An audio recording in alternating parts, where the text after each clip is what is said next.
వి3 news morning bulletin కు స్వాగతం. ముందుగా హెడ్లైన్స్ చూద్దాం. సికింద్రాబాద్ బోనాలకు భక్తులకు ఇబ్బందులు లేకుండా ఏర్పాట్లు, బోనాల ఉత్సవాలకు అన్ని శాఖల సమన్వయం, మహిళల భద్రతకు ప్రత్యేక చర్యలు, ప్రశాంతంగా బోనాల నిర్వహణ.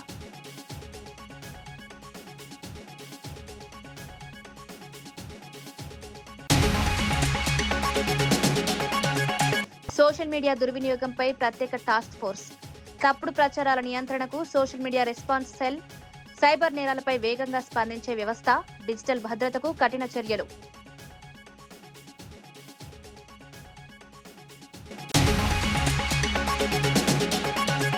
బీఆర్ఎస్ నిధులపై కవిత ముందే మాట్లాడాల్సిందన్న ఎంపీ చామల, ఆలస్యంగా ఆరోపణలు చేస్తే ప్రజలు నమ్మరని వ్యాఖ్య, ఆధారాలతో సరైన సమయంలో మాట్లాడాలన్న ఎంపీ, రాజకీయాల కంటే నిజాలను బయటపెట్టాలన్న సుకుమ.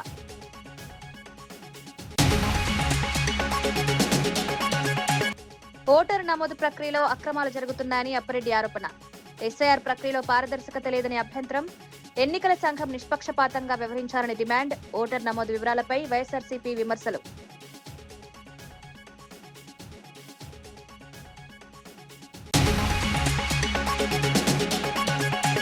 ఔటర్ రింగ్ రోడ్పై ప్రమాదాల నివారణకు ఏఐ నిఘా, ఓఆర్ఆర్ పై ప్రమాద ప్రాంతాలను గుర్తించి భద్రత, ట్రాఫిక్ ఉల్లంఘనపై కఠిన నిఘా, ఓఆర్ఆర్ భద్రతకు అన్ని శాఖల సమన్వయం.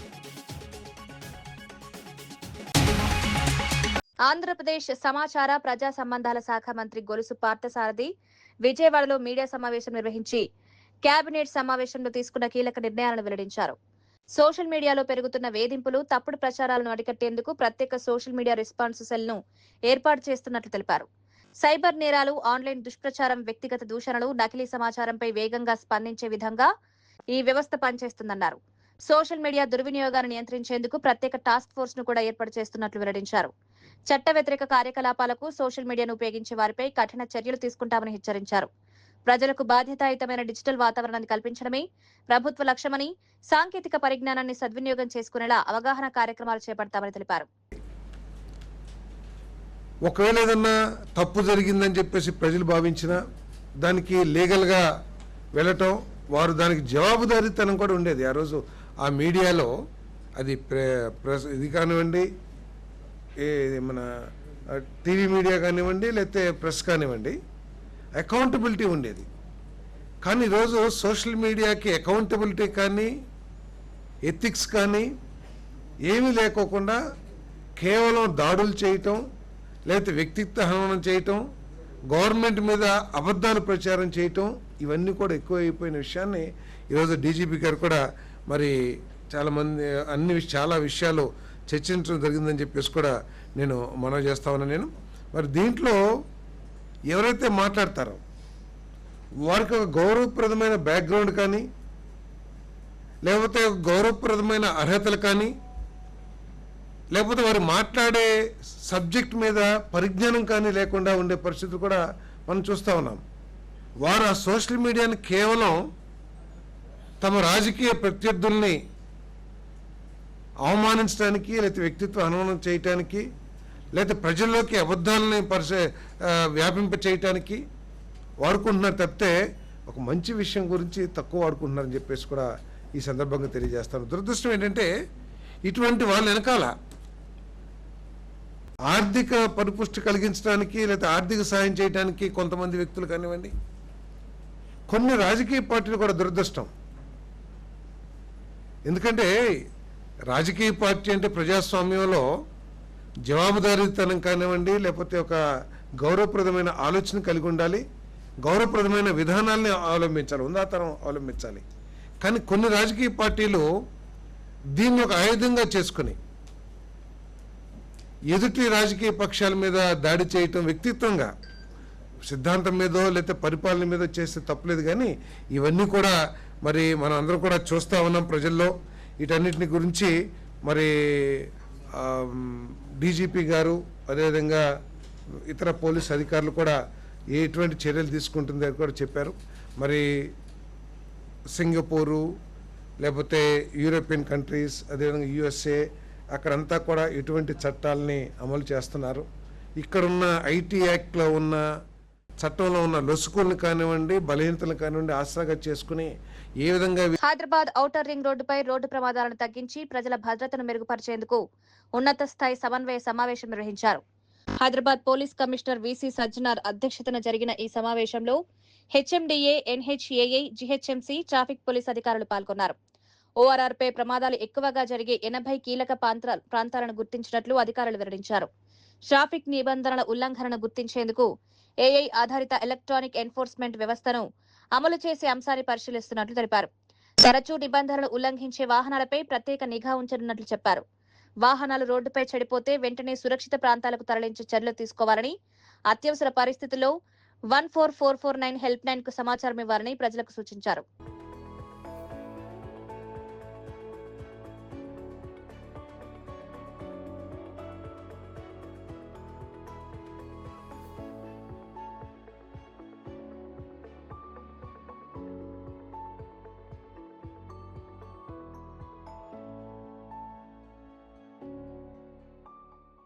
సికింద్రాబాద్ ఉజ్జయిని మహంకాళి బోనాల ఉత్సవాలను గతంలో కంటే మరింత ఘనంగా నిర్వహించేందుకు అన్ని ఏర్పాట్లు చేస్తున్నామని దేవాదాయ శాఖ మంత్రి కొండా సురేఖ తెలిపారు.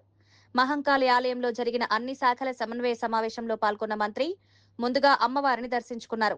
ప్రత్యేక పూజలు నిర్వహించారు. అనంతరం బోనాల పండుగ పోస్టర్, బుక్లెట్ ను ఆవిష్కరించారు. గతేడాది ఎదురైన సమస్యలను దృష్టిలో ఉంచుకుని ఈసారి భక్తులకు ఎలాంటి ఇబ్బందులు తలెత్తకుండా చర్యలు తీసుకోవాలని అధికారులను ఆదేశించారు. మహిళల భద్రత, పారిశుద్ధ్యం, తాగునీరు, ట్రాఫిక్, వైద్య సేవలపై ప్రత్యేక దృష్టి పెట్టాలని సూచించారు. ముఖ్యమంత్రి కూడా అమ్మవారిని దర్శించుకునే సాంప్రదాయం కొనసాగుతుందని పేర్కొంటూ తెలంగాణ సంస్కృతికి ప్రతీకైన బోనాల పండుగను ప్రశాంతంగా, విజయవంతంగా నిర్వహించేందుకు అన్ని శాఖలు సమన్వయంతో పనిచేయాలని ఆదేశించారు. ఇక్కడ కూడా ఇబ్బంది కలగకుండా, ఇక్కడ ఉన్నటువంటి లోకల్ వాళ్ళకు కూడా ఎక్కడ ఇబ్బంది కలగకుండా మరి అన్ని విధాలుగా వారికి సూచనలు, సలహాలు ఇస్తూ మరి వారిని ఆ యొక్క కార్యక్రమాలను ఇంప్లిమెంట్ చేయమని చెప్పి ఆదేశించడం జరిగింది. కాబట్టి గత 2 సంవత్సరాలు కూడా చేసిన సందర్భంలో పోయిన సంవత్సరంలో 1-2 చిన్న ఇబ్బందులు జరిగినటువంటి మాట చెప్పడం జరిగింది. అది కూడా ఈసారి పరిగణలోకి తీసుకొని వాటిని కూడా సరిదిద్దుకుంటూ మనం ఏదైతే వచ్చే భక్తులు మన ప్రశాంతంగా వచ్చి ప్రశాంతంగా దర్శనం చేసుకొని మళ్ళీ ఎటువంటి ఇబ్బంది లేకుండా ఇంటికి చేరితేనే వాళ్ళకు ఒక సంతృప్తి ఉంటుంది. ఎందుకంటే బోనం ఎత్తుకొని వచ్చిన వాళ్ళ బోనం మళ్ళీ ఇంటికి వెళ్ళే వరకు కూడా వాళ్ళు ఒక టెన్షన్ తోటి ఉంటారు. ఆ బోనం ఏమన్నా కింద పడినా ఎవరికైనా అదైనా కూడా ఒక అనుమానం అనేది సెంటిమెంట్గా మరి హిందువుల్లో ఉంది. అటువంటిది జరగకుండా ఉండాలి అంటే ప్రతి ఒక్కరు కూడా అలర్ట్గా ఉండాల్సి ఉన్నది. కాబట్టి పోలీస్ డిపార్ట్మెంట్ వాళ్ళకి, ఫైర్ డిపార్ట్మెంట్ వాళ్ళకి, గ్రేటర్ అంటే హైదరాబాద్ మున్సిపల్ కార్పొరేషన్ వీళ్ళకి ఎక్కువగా ఫైర్ సిబ్బంది వీళ్ళకి ఎక్కువగా బాధ్యత ఉంటుంది. కాబట్టి వాళ్ళను స్ట్రిక్ట్గా ఆదేశించి ఎటువంటి ఇబ్బందులు జరగకుండా చూసి భక్తులను ప్రశాంతంగా దర్శనం చేసుకొని వెళ్లే విధంగా కార్యక్రమాలు చేయాలి అని చెప్పి వారిని ఆదేశించడం జరిగింది. వాళ్ళు అదే పని మీద ఉన్నారు. గతంలో ఎట్లా జరిగిందో అదే పద్ధతిలో రేపు జరగబోయే బోనాలు కూడా చాలా ప్రశాంతంగా జరుగుతాయని తెలియజేసి Bhuvanagiri MP Chamala Kiran Kumar Reddy BRS MLC Kavitha వ్యాఖ్యలపై స్పందిస్తూ కీలక వ్యాఖ్యలు చేశారు. బీఆర్ఎస్ ఖాతాలోని 1400 కోట్ల అంశంపై కవిత ముందుగానే స్పందించి ఉంటే ప్రజలు విశ్వసించేవారన్నారు. ఇప్పుడు చేస్తున్న ఆరోపణలను ప్రజలు నమ్మే పరిస్థితి లేదని వ్యాఖ్యానించారు. దొంగలు పడ్డ 6 నెలలకు కుక్కలు మొరిగినట్లు ఇప్పుడు మాట్లాడడం వల్ల ప్రయోజనం ఉండదని ఎద్దేవా చేశారు. నిజంగా అవకతవకలు జరిగాయని భావిస్తే సరైన సమయంలో విజిల్ బ్లోయర్ గా వ్యవహరించి ఉండాల్సిందని సూచించారు. అలా చేసుంటే ప్రజల మద్దతు కూడా లభించేదన్నారు. రాజకీయ ప్రయోజనాల కోసం ఆలస్యంగా ఆరోపణలు చేయడం కంటే ఆధారాలతో సరైన సమయంలో విషయాలను బయటపెట్టడం బాధ్యతాయుతమైన రాజకీయ నాయకుడి లక్షణమని పేర్కొన్నారు. మరి వాళ్ళు మాట్లాడుకోవాలి, వాళ్ళు తీర్చుకోవాలి. దాని గురించి వేరే పార్టీ వాళ్ళు, వేరే నాయకులు ఎందుకు మాట్లాడతారు? వాళ్ళ సమస్యలు ఏందో తెలియదు. మళ్ళీ ఆమెను ఎప్పుడు ఏదో చదివినా నేను కూడా పేపర్లో నేను పిలిచినా కానీ వెనక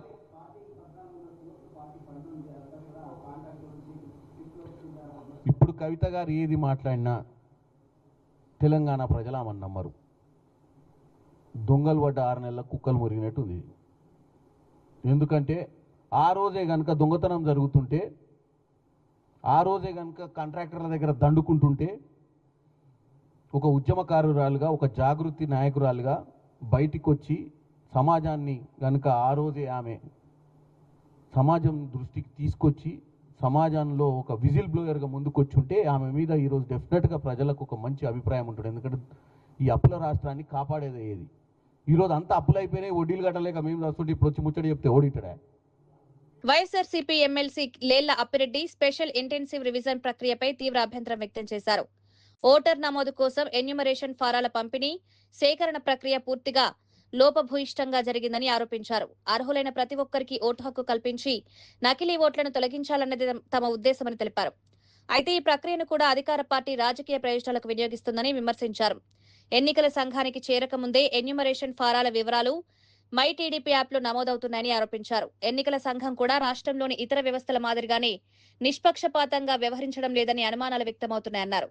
ఎన్నికల ప్రక్రియపై ప్రజల్లో విశ్వాసం నిలబెట్టేలా ఎన్నికల సంఘం తక్షణమే చర్యలు తీసుకోవాలని డిమాండ్ చేశారు. తెలుగుదేశానికి అనుకూలంగా పనిచేయాలని, తెలుగుదేశానికి సంబంధించినటువంటి బిఏలు ఏదైతే చెప్తారో వారు చెప్పినటువంటి మాటకు అనుగుణంగా వాళ్ళందరూ కూడా క్షేత్రస్థాయిలో పనిచేయాలని చెప్పి సందేశం ఇచ్చినటువంటి పరిస్థితులు. మేము ఎన్నికల కమిషన్ గారిని కలిసి చెప్పాం, కాస్త స్పందించండి. మై టీడీపీ యాప్ పెట్టినా మీరు స్పందించాలా? ఇవాళ సాక్షాత్తు బిఎల్ఏలతో మంత్రి గారే మాట్లాడుతూ ఉన్నారు. ఎవరైతే ఈఆర్ఓగా ఉన్నారో వారు ఆ కార్యక్రమాన్ని నిర్వహిస్తున్నటువంటి పరిస్థితులు ఉన్నాయి. దీనివల్ల ప్రజాస్వామ్యం మంట కలిపే పరిస్థితులు, నిజమైనటువంటి అర్హత కలిగినటువంటి ఓటర్లకి ఇబ్బంది కలిగే పరిస్థితులు ఉన్నాయని చెప్పి మరలా తిరిగి కంప్లైంట్ చేశాం. చర్యలు లేవు. 2వ తారీఖున నరసరావుపేటలో ఒక బిఎల్ఓని 118 పోలింగ్ స్టేషన్ లో ఉన్నటువంటి బిఎల్ఓని అక్కడ ఉన్నటువంటి తెలుగుదేశానికి సంబంధించినటువంటి బిఎల్ఏ బెదిరిస్తే, భయపెడితే బిఎల్ఓ పోలీస్ స్టేషన్ కి వెళ్లి కంప్లైంట్ ఇస్తే కంప్లైంట్ మీద చర్యలు, బిఎల్ఓకి సపోర్ట్ గా నిలబడవలసినటువంటి అధికారులు బిఎల్ఓ మీద ఒత్తిడి తెచ్చారు. కేసు విత్డ్రా చేసుకోమని, కేసు రిజిస్టర్ చేయొద్దని చెప్పి ఆత్మకూరు నియోజకవర్గం సంగం మండలం కొరిమెర్ల సచివాలయంలో సాక్షాత్తు విఆర్ఓ గారు ఉన్నారు. వారి సమక్షంలో 2 ప్రైవేటు వ్యక్తులు, తెలుగుదేశానికి సంబంధించినటువంటి వ్యక్తులు మొత్తం ఫారాలని కూడా వాళ్ళు మై టీడీపీ యాప్ లో నమోదు చేసుకునే కార్యక్రమాన్ని చేపడుతున్నటువంటి పరిస్థితులు. ఇవాళ ఈ రాష్ట్రంలో ఉన్నటువంటి 175 నియోజకవర్గాల్లో కూడా ప్రతి చోట కూడా తెలుగుదేశానికి సంబంధించినటువంటి యాప్ లో నమోదు చేసిన తరువాతే ప్రభుత్వ కార్యాలయాలకు వెళుతున్నటువంటి పరిస్థితులు. మీరు విన్నారు కదా, ఇందాక ఒక పిఐ నాగార్జున మాట్లాడుతూ ఉన్నారు. 175 నియోజకవర్గాలకు సంబంధించి ఒక డాష్ బోర్డు పెట్టుకున్నారట. ఆ డాష్ బోర్డు లో మొత్తం కూడా ఇవన్నీ కూడా అప్లోడ్ చేయాలట. అసలు ఎందుకు ఎన్నికల కమిషన్ ఎందుకు? శుభ్రంగా ఎక్కడో తెలుగుదేశానికి సంబంధించి ఒక ఆఫీసులో పెట్టుకుంటే మేము కూడా అక్కడికి వచ్చే మేము మా ఓట్లు కూడా చేయించుకునే కార్యక్రమం ఉంటుంది, ఎన్యూమరేషన్ ఫారాలు ఇచ్చే కార్యక్రమం ఉంటుంది. అసలు ఇక రాజ్యాంగం ఎందుకు? ఇదేనా మీ ప్రైవేటు కార్యక్రమం? భవిష్యత్తుకు సంబంధించి రానున్న కాలంలో రాష్ట్రాధినేతలు కానీ దేశాధినేతలు కానీ ఎన్నుకునే ప్రక్రియలో వాళ్ళ కీలకమైనటువంటి పాత్ర ఓటర్లదే. అటువంటి కీలకమైనటువంటి అంశానికి సంబంధించి మీరు కరువులుండి చూడలేని విధంగా విశాఖ సముద్రంలో జరిగిన బోటు ప్రమాదంపై వైఎస్ఆర్సీపీ నేత, విశాఖ తూర్పు నియోజకవర్గ సమన్వయకర్త మొల్లి అప్పారావు ప్రభుత్వంపై తీవ్ర విమర్శలు చేశారు. ప్రమాదం జరిగిన వెంటనే ప్రభుత్వం అప్రమత్తంగా స్పందించి ఉంటే గల్లంతైన 6 మత్స్యకారులను కాపాడే అవకాశం ఉండేదన్నారు. కానీ 24 గంటల పాటు సంబంధిత వ్యవస్థలను ప్రభుత్వం అప్రమత్తం చేయలేదని ఆరోపించారు. సహాయక చర్యలో జరిగిన ఆలస్యం వల్లే పరిస్థితి విషమించిందని పేర్కొన్నారు. మత్స్యకారుల భద్రత విషయంలో ప్రభుత్వానికి చిత్తశుద్ధి కనిపించడం లేదని విమర్శించారు. సముద్రంలో ప్రమాదాలు జరిగినప్పుడు వేగంగా స్పందించే అత్యవసర వ్యవస్థను బలోపేతం చేయాల్సిన అవసరం ఉందన్నారు. బాధిత కుటుంబాలకు పూర్తి న్యాయం చేయడంతో పాటు భవిష్యత్తులో ఇలాంటి ఘటనలు పునరావృతం కాకుండా సమగ్ర కార్యాచరణ చేపట్టాలని డిమాండ్ చేశారు. మత్స్యకారుల మీద వాళ్ళకి ఈ మత్స్యకారులు అంటే మరి ఎంతో ప్రమాదంతో కూడినటువంటి ఆ సముద్రంలోకి వెళ్ళి వేట కొనసాగించి మరి వారికి ఎటువంటి భద్రత లేదు, కనీసం వారికి ఇన్సూరెన్స్ ఉండదు, వాళ్ళ బోట్లకి ఇన్సూరెన్స్ ఉండదు. మరి ఎంతో ప్రమాదం అని తెలిసినా సరే వారి జీవనోపాధి గురించి అని చెప్పేసి మరి ఆ జీవనోపాధి గురించి ఎంత ప్రమాదకరమైనటువంటి పరిస్థితిలో వేట కొనసాగిస్తా ఉన్నారో మనందరం చూస్తా ఉన్నాం. అటువంటి మత్స్యకారుల ప్రాణాలంటే ఈ ప్రభుత్వానికి ఏమాత్రం కూడా బాధ్యత లేకుండా ఈ రోజుకి 10 రోజులు గడిచింది, ఎటువంటి స్పందన లేకుండా మరి మొన్న ఏదైతే ఆ కొల్లు రవీంద్ర గారు మంత్రి గారు వెళ్ళి ఓ 10 లక్షలు విదిలించేసి మా పని అయిపోయింది అన్నట్టుగా కనీసం ఆ మత్స్యకారుల సమస్య వాళ్ళ బాధ కూడా వినకుండా వచ్చేసారంటే ఈ ప్రభుత్వానికి మరి మత్స్యకారుల మీద ఎటువంటి చిత్తశుద్ధి ఉందో మనందరం కూడా తెలుసుకోవాల్సిన అవసరం ఉంది. అంతేకాదు ఈ రోజు గతంలో జగన్మోహన్ రెడ్డి గారు ఉన్నప్పుడు ప్రమాదవశాత్తు బోట్లు కాలిపోయినప్పుడు మనం చూసాం. ఒక్కొక్క బోటుకి సుమారు 35 లక్షలు కాంపన్సేషన్ ఇవ్వడమే కాకుండా కాంపన్సేషన్ 7.5 కోట్ల రూపాయలు 24 గంటల్లో మరి జగన్మోహన్ రెడ్డి గారు చెల్లించారంటే మత్స్యకారుల మీద ఎవరికి చిత్తశుద్ధి ఉందో ఒక్కసారి మన అందరం కూడా ఆలోచించాలి. మరి భవిష్యత్తులో ఇప్పుడైనా సరే ఈ ప్రభుత్వం నిన్న ఏదైతే ఆ ప్రమాదంలో బట్టగట్టినటువంటి ఆ చిన్నా దగ్గరికి వెళ్ళినప్పుడు మరి ఆ చిన్నాతో మా జాతీయ అధ్యక్షులు జగన్మోహన్ రెడ్డి గారు మాట్లాడుతున్నప్పుడు అన్నా మీరు రావాలి, మీరు వస్తేనే మాకు న్యాయం జరుగుతుందని చెప్పేసి ఆ చిన్న అనే వ్యక్తి ఎంతో మరి దీనంగా జగన్మోహన్ రెడ్డి గారిని వేడుకున్నప్పుడు, అలాగే జగన్మోహన్ రెడ్డి గారు కూడా చిన్న నువ్వు ధైర్యంగా ఉండు అని చెప్పేసి భరోసా ఇస్తూ నేను వస్తున్నాను మీ దగ్గర, మిమ్మల్ని అందరినీ కూడా కలవడానికి వస్తున్నానని చెప్పేసి చిన్నకి మరి ధైర్యం చెప్పడం జరిగింది జగన్మోహన్ రెడ్డి గారు. అలాగే మా పార్టీ నాయకులు కూడా మా అధ్యక్షులు కేకే రాజు గారు కానీ, అలాగే విజయనగరం జిల్లా అధ్యక్షులు చిన్నసీని గారు కానీ, వాసుపల్లి గణేష్ కుమార్ కానీ, దేవన్ రెడ్డి గారు కానీ అందరూ వెళ్ళి వాళ్ళకి మరి భరోసా ఇవ్వడం జరిగింది. వాళ్ళకి మేమందరం మీ వెనకాతలు ఉన్నామని చెప్పేసి వాళ్ళకి ఒక భరోసా ఇచ్చి, అలాగే రేపు భవిష్యత్తులో మరి తొందరలోనే మా నాయకుడు జగన్మోహన్ రెడ్డి గారు రాబోతా ఉన్నారు. అయితే మేము ఒకటే డిమాండ్ చేస్తా ఉన్నాం, ఈరోజు అంత ప్రమాదం జరిగినా సరే కనీసం ముఖ్యమంత్రి కానీ, డిప్యూటీ సీఎం అయినటువంటి పవన్ కళ్యాణ్ కానీ, లేకపోతే లోకేష్ కానీ చిన్న ప్రారంభోత్సవాలకి వీటికి వచ్చేసేటువంటి ముఖ్యమంత్రి ఈరోజు ఫిషరీస్ మంత్రి కానీ అచ్చెన్నాయుడు గారు కానీ ఎవ్వరూ కూడా కనీసం. బద్వేల్ నియోజకవర్గంలో స్పెషల్ ఇంటెన్సివ్ రివిజన్ ప్రక్రియ 78.68% పూర్తయిందని ఆర్డీఓ చంద్రమోహన్ తెలిపారు. స్థానిక ఆర్డీఓ కార్యాలయంలో నిర్వహించిన మీడియా సమావేశంలో ఆయన మాట్లాడుతూ మొత్తం 2,22,000 మందికి పైగా ఓటర్లలో ఇప్పటి వరకు 1,74,000 మందికి పైగా నమోదు పూర్తయిందన్నారు. ఇంకా 41,000 మందికి పైగా నమోదు కావాల్సి ఉందని వెల్లడించారు. సుమారు 1,500 మంది సిబ్బంది ఈ ప్రక్రియలో పాల్గొంటున్నారన్నారు. చనిపోయిన వారు, డబుల్ ఎంట్రీలు, ఇతర ప్రాంతాలకు మారిన వారి పేర్లను గుర్తిస్తున్నట్లు వివరించారు. రాజకీయ పార్టీలు కూడా పూర్తి సహకారం అందించాలని కోరారు. అర్హత ఉన్న ప్రతి ఒక్కరూ ఓటు హక్కు కోల్పోకుండా వెంటనే నమోదు ప్రక్రియలో పాల్గొనాలని ప్రజలకు విజ్ఞప్తి చేశారు.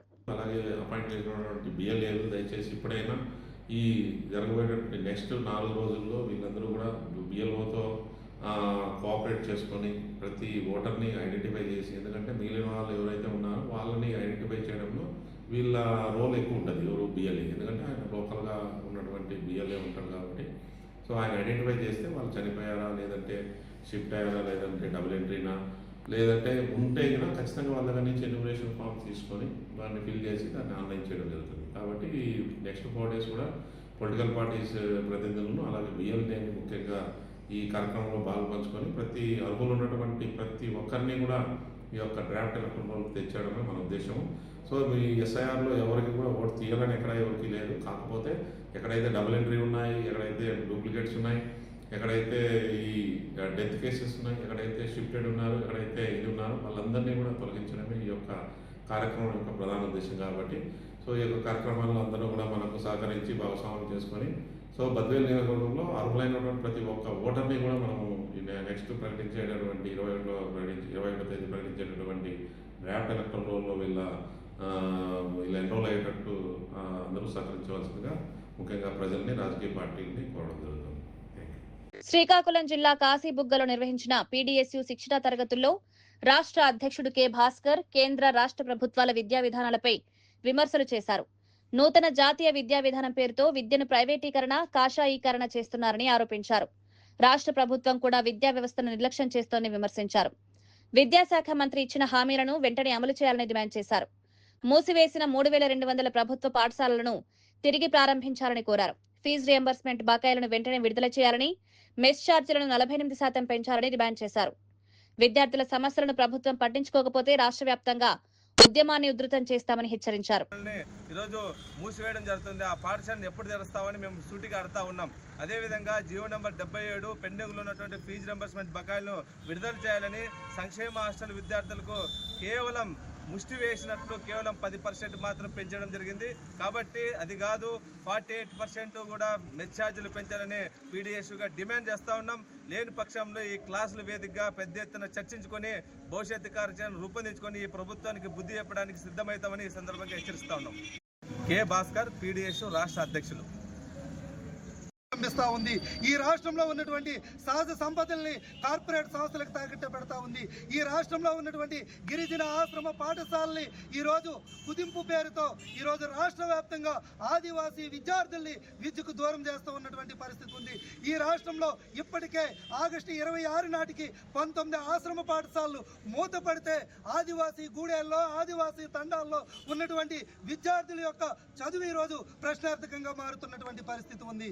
ఆనాడు యువగలం పాదయాత్రలో తన సొంత నియోజకవర్గమైనటువంటి మంగళగిరిలో నేను అధికారంలోకి వచ్చిన 100 రోజుల్లో పెండింగ్ లో ఉన్నటువంటి ఫీజు రియంబర్స్మెంట్ బకాయిలు విడుదల చేస్తానని పేద బడుగు బలహీన వర్గాల విద్యార్థులకు ఉన్నత విద్యను దూరం చేసే జీవో నెంబర్ 77ని రద్దు చేస్తామని హామీ ఇచ్చిన నారా లోకేష్ గారు 2 ఏళ్ళు అవుతున్నా ఎందుకు స్పందించట్లేదని చెప్పి ఈ సందర్భంగా మేము ప్రశ్నిస్తా ఉన్నాం. తక్షణమే విద్యారంగ సమస్యలు పరిష్కరించుకుంటే రాష్ట్ర వ్యాప్తంగా పెద్ద ఎత్తున ఉద్యమాలకి పీడీఎస్ సిద్ధమవుతుందని ఈ సందర్భంగా కేంద్ర రాష్ట్ర ప్రభుత్వాలే హెచ్చరిస్తా ఉన్నాం. ఎం వినోద్ కుమార్, పీడీఎస్ రాష్ట్ర ప్రధాన కార్యదర్శి. ఆంధ్ర యూనివర్సిటీ విశ్రాంత రాష్ట్ర హిందీ శాఖ పీడీఎస్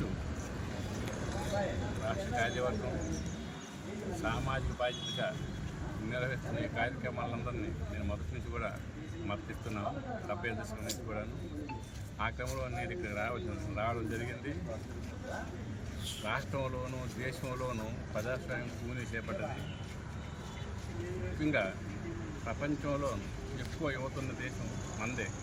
కానీ ఆ యువకులకి చేయనటువంటి గైడెన్స్ లేదు. వాళ్ళ జీవితాలు అంధకారబంధంగా కనపడుతున్నాయి. వీటన్నింటినీ పరిష్కరించడానికి ఉద్యమ మార్గమే కులవాళ్ళ యుగం మంది ప్రవృత్తి జయం మంది ఎక్కడ పుట్టింది. దిక్కుముక్కు లేని జనం ఒక్కొక్కరు అగ్నికరం శమకంత గజ్యంతో వస్తారికి కాసుకోండి అని నినదించిన నేలిది. అగ్రవాదానికి ఆధిపత్యానికి ప్రపంచం మొత్తం వ్యతిరేకంగా పోరాడిన కళింగ యుద్ధం నేలిది. ఈ విప్లవాత్మక ఎచ్చటమని అడిగితే శ్రీకాకుళం వైపు చెయ్యదు చూపాలి. భద్రాచలం కేంద్రంగా సిపిఎం నాయకులు పోడు భూముల సమస్యలు, జాతీయ రహదారి, వైద్య సేవల సమస్యలపై ప్రభుత్వాన్ని నిలదీశారు. భద్రాద్రి కొత్తగూడెం జిల్లా కమిటీ ఆధ్వర్యంలో జూలై 13న చలో ఐటీడీఏ కార్యక్రమం నిర్వహిస్తున్నట్లు ప్రకటించారు. అటవీ హక్కుల చట్టాన్ని నిర్వీర్యం చేసే ప్రయత్నాలు జరుగుతున్నాయని ఆరోపించారు. గిరిజనుల సాగు భూములను లాక్కునే ప్రయత్నాలు జరుగుతున్నాయని, అక్రమ కేసులతో వారిని వేధిస్తున్నారని విమర్శించారు.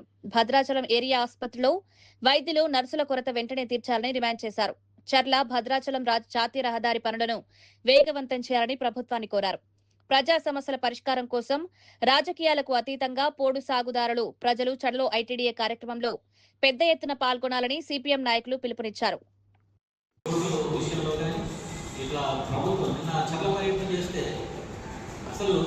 అది సిహెచ్సి కేంద్రం 30 పడకల ఆసుపత్రి మండల హెడ్ క్వార్టర్లో ఉంది. అంబులెన్స్ లేదండి. 2 పేషెంట్లు చచ్చిపోయారు. అక్కడ డాక్టర్లు చెప్తాను, గర్భిణీ స్త్రీ చచ్చిపోయి, ఒక ఆయన శ్వాస ఆడక అక్కడ ఎందుకంటే అక్కడ వెంటిలేటర్ లేదు, ఆక్సిజన్ ప్లాంట్ లేదు. అతను అంబులెన్స్ ఫోన్ చేస్తే ఇక్కడ నుంచి అక్కడికి వెళ్తే 4 గంటలు పట్టిందని చెప్పేసి పేషెంట్ భద్రాచలం చేసిన చనిపోయింది. కనీసం అంబులెన్స్ సౌకర్యాన్ని కల్పించాలి కదా మరి మీరు గుర్తించే డాక్టర్. కాబట్టి ఇట్లాంటి ప్రభుత్వ హాస్పిటల్స్లో ఉన్న చిన్న చిన్న సమస్యలు పాము మందులు అందుబాటులో ఉంచడం, ఏజెన్సీ ప్రాంతం కాబట్టి సీజనల్ వ్యాధులు ప్రబలే అవకాశం ఉంది. ఈ జాగ్రత్తలు తీసుకోవాలి. ఆ రకంగా ఎమ్మెల్యే గారు కూడా కోరుతున్నాం. ప్రభుత్వం యొక్క నిర్లక్ష్యాన్ని ప్రశ్నిస్తున్నాం. ముఖ్యంగా పోడు భూముల విషయంలో ఒక మిలిటెంట్ పోరాటాన్ని మేము తీసుకోవడానికి సిద్ధపడుతున్నాం. ప్రభుత్వమే కనుక ఈ సమస్యలు పరిష్కారం చేసి గిరిజన సాగులో ఉన్నటువంటి భూములకన్నింటినీ పట్టాలు, హక్కులు కల్పించాలి. అట్లానే వలస గిరిజనుల పేరుతోని వాళ్ళ పట్ల వేధింపులు జరుగుతున్నాయి. వారికి హక్కులు ఇవ్వకుండా పిల్లలు సర్టిఫికేట్ చేసుకోకుండా ఇబ్బందులు పెడుతున్నారు. ఇప్పుడు మావోయిస్టుల సమస్య కూడా సమస్యపోయిందని కేంద్ర రాష్ట్ర ప్రభుత్వాలు ప్రకటిస్తున్నారు. కాబట్టి నివాసం ఏర్పాటు చేసుకొని ఉన్నటువంటి వలస ఆదివాసీలకు అందరికీ హక్కులు కల్పించాలి. అభివృద్ధి కార్యక్రమాలు వారికి వచ్చేటట్టు చేయాలి. ఆ రకంగా ప్రభుత్వం ఈ చర్యలన్నీ తీసుకునేంత వరకు వెయిట్ చేస్తాం. లేదనుకుంటే మేము మిలిటెంట్ ఉద్యమాలకు కూడా సిద్ధం అవుతామని చెప్పేసి మీ ద్వారా ప్రభుత్వానికి హెచ్చరిక చేస్తున్నాం. ప్రభుత్వ అధికారులు సికింద్రాబాద్ బోనాలకు భక్తులకు ఇబ్బందులు లేకుండా ఏర్పాట్లు, బోనాల ఉత్సవాలకు అన్ని శాఖల సమన్వయం, మహిళల భద్రతకు ప్రత్యేక చర్యలు, ప్రశాంతంగా బోనాల నిర్వహణ.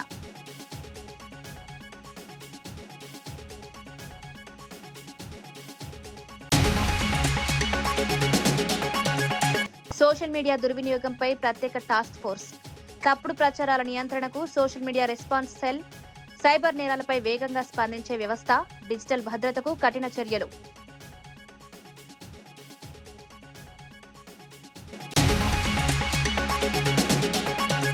బీఆర్ఎస్ నిధులపై కవిత ముందే మాట్లాడాల్సిందన్న ఎంపీ చామల.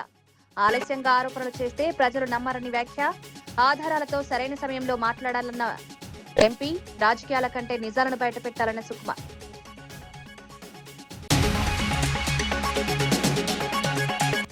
ఓటరు నమోదు ప్రక్రియలో అక్రమాలు జరుగుతున్నాయని అప్పారెడ్డి ఆరోపణ.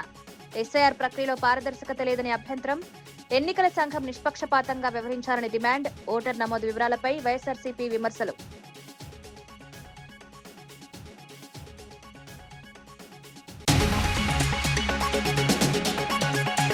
ఔటర్ రింగ్ రోడ్ పై ప్రమాదాల నివారణకు ఏఐ నిఘా. ఓఆర్ఆర్ పై ప్రమాద ప్రాంతాలను గుర్తించి భద్రత. ట్రాఫిక్ ఉల్లంఘనపై కఠిన నిఘా. ఓఆర్ఆర్ భద్రతకు అన్ని శాఖల సమన్వయం. మరిన్ని వార్తలతో మళ్ళీ కలుద్దాం. నమస్కారం.